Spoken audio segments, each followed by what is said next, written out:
Y para finalizar sobre todos estos temas, me gustaría terminar con preguntas frecuentes sobre lo que es la epilepsia infantil. Y me gustaría decir esta siguiente pregunta. ¿Qué pronóstico tendría un paciente de 9 años que desde eh, hace tres presentes crisis epilépticas y en todo caso, de qué depende su evolución? Bueno, el pronóstico de un niño de 9 años que presenta crisis epilépticas desde los 6 años depende mucho de diferentes factores. Por lo menos pueden establecerse de manera muy general. Entre los aspectos más importantes se encuentran tipos de epilepsias, la causa y lo que origina la epilepsia, la frecuencia también de las crisis y también la respuesta del tratamiento farmacológico, la presencia o ausencia de lo que es esta parte de los trastornos neurológicos. Obviamente en muchos casos, cuando el diagnóstico no es tan oportuno, el tratamiento se sigue de manera adecuada, los niños logran pues tanto controlar las crisis y llevar una vida prácticamente normal, pero también algunos pacientes requieren seguimiento médico prolongado debido a que las crisis pueden persistir o aparecer con mayor frecuencia. Esto depende de cada caso. Obviamente el medicamento o el tratamiento de la medicación en la parte de la epilepsia varía según el organismo de cada persona, pero regularmente un tratamiento adecuado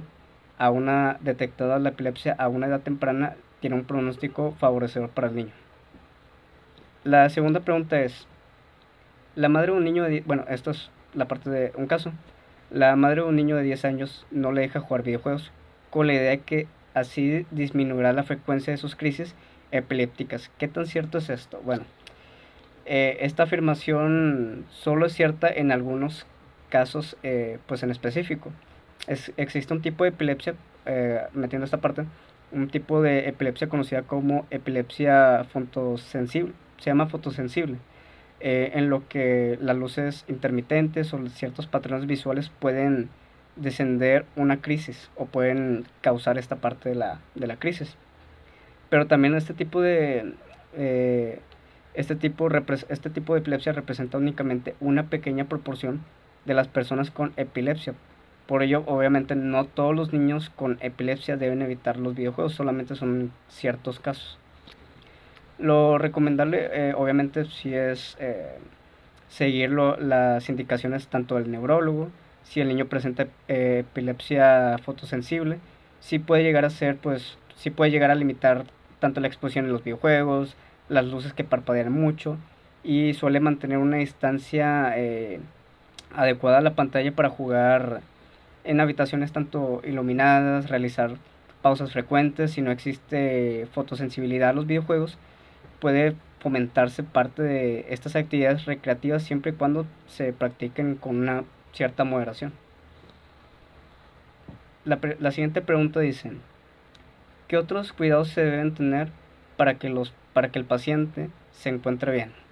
Pues primeramente para favorecer el bienestar del niño es importante seguir estrictamente el tratamiento indicado por el médico que lo administra en los horarios establecidos, acudir a las consultas de seguimiento y también se recomienda que el niño duerma pues las horas suficientes para que mantenga una alimentación equilibrada, evite estrés excesivo y no suspenda el tratamiento, obviamente sin la autorización del médico. Además, como menciono, con los demás trastornos del aprendizaje,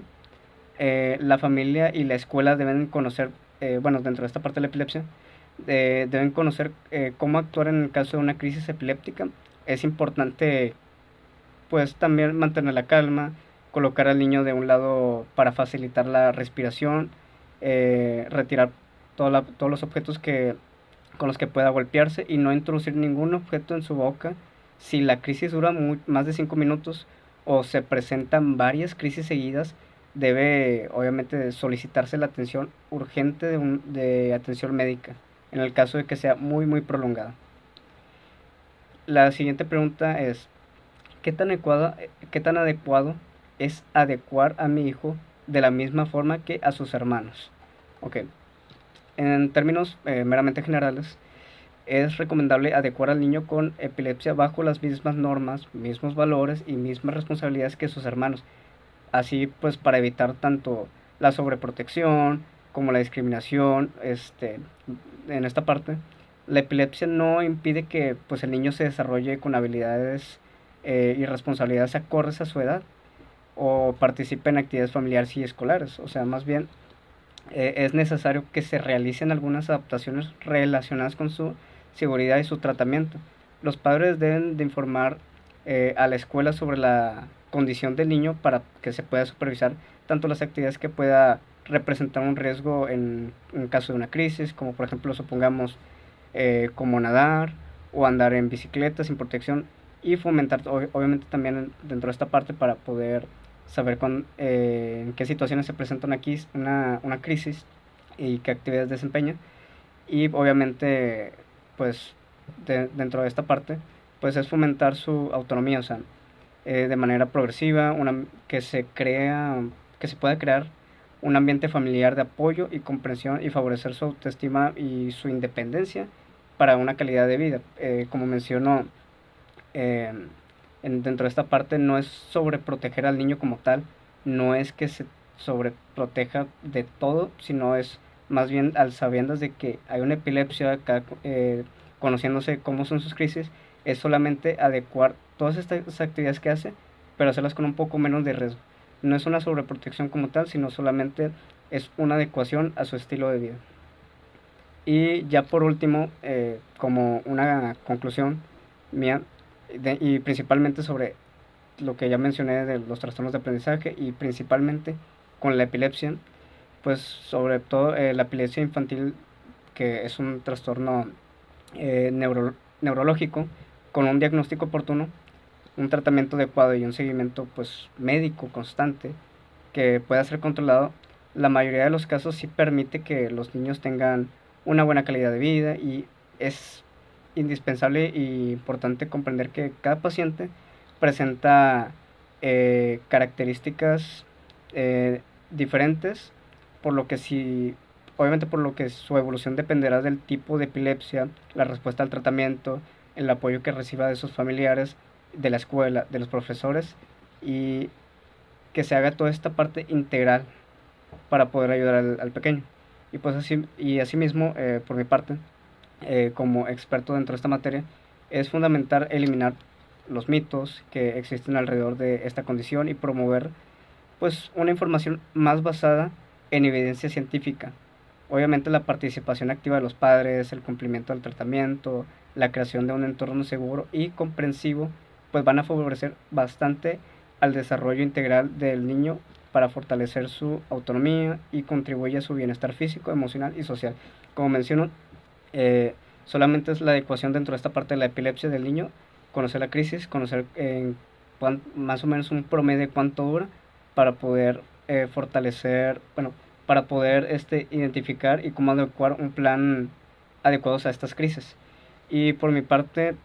como experto en la neuropsicología, creo que es importante recalcar que todos estos trastornos de aprendizaje y dentro también de la epilepsia, sí es importante que se pueda identificar y hacer todas las evaluaciones pertinentes para no caer en un sesgo o en una alteración de que es algo diferente, que por ejemplo en el TDAH el niño se comporta así porque quiere, porque está chiflado, como los mitos que se han dado constantemente, sino es comprender la problemática de cada pequeño, de cada problemática, de cada necesidad que tenga principalmente para adecuarlas a su estilo de vida, para no causar tanto angustia, depresión o un trastorno meramente dentro de la psicopatología, un trastorno emocional que pueda repercutir en su vida, en su estilo de vida y en su calidad de vida. Yo creo que cerrando este tema como experto, yo considero que es importante que se hagan adecuaciones y se hagan evaluaciones pertinentes para que una intervención futura pueda prevalecer y tener un pronóstico favorable al futuro. Eso sería todo de mi parte, como parte de la evaluación 3 de la materia de neuropsicología infantil, y muchas gracias por su atención.